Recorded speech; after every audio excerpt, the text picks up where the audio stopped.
Hey guys, welcome. Today we're going to be looking at sub basses. So we're going to do a sub bass tutorial. So I'm just going to type in sub bass and we're going to get a preset. So sub basses are a low frequency that you can only hear really from a subwoofer. So I'm going to show you how to make one from scratch.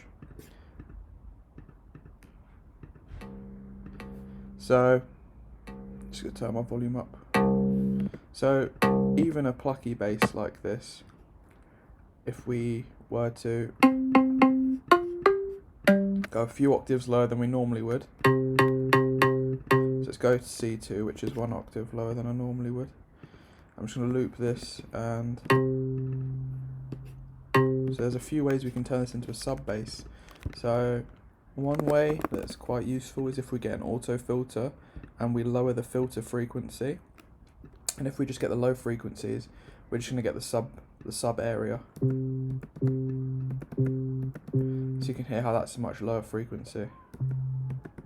There we go. So about there, cutting anywhere above 150 Hertz, you get that nice sub area. And I chose to use an auto filter over an EQ because if we boost some resonance,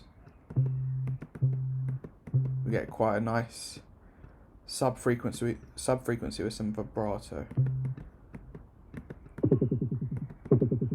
There's a few things that you can do with an auto filter to make it sound a bit beefier for a sub bass.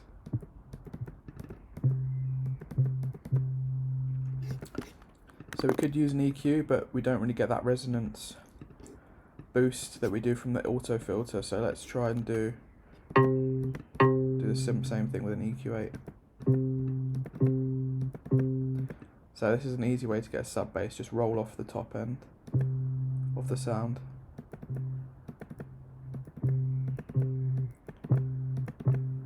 And you can boost it about 100 Hertz to get more of a subby feel.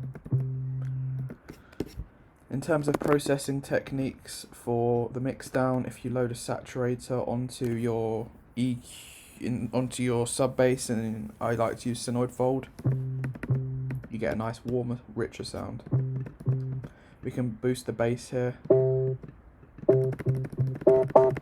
bring out some interesting acidic harmonics, or you can lower the bass to get more of a subby sound from it. Another one we can look at is the amp. So you can get a kind of gritty, amplified sound from that. So if you do clean and then a bit less dry wet, maybe 30%, then you get your nice warm subby 808 bass. So that's a quick look at mixing it down, guys. If you wanted to, you could cut a little bit of the low end. I like to keep it in because you get a nice rounded sub bass that just sits perfectly in the mix. And a quick tip, if you want it to sit a bit deeper in the mix, you just adjust the volume and turn it down slightly. And if you want it to sit high, you can turn it up or boost using a utility. So we'll just double left click utility, and then you can add some gain here.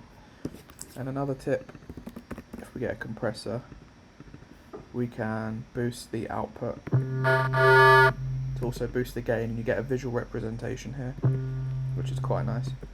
But yeah, that's a quick look at the sub bass and getting it sounding nice and warm and crisp for your mix, and how to get it to sit a bit deeper in the mix. So thank you guys for listening. I'll speak to you in the next one. Peace.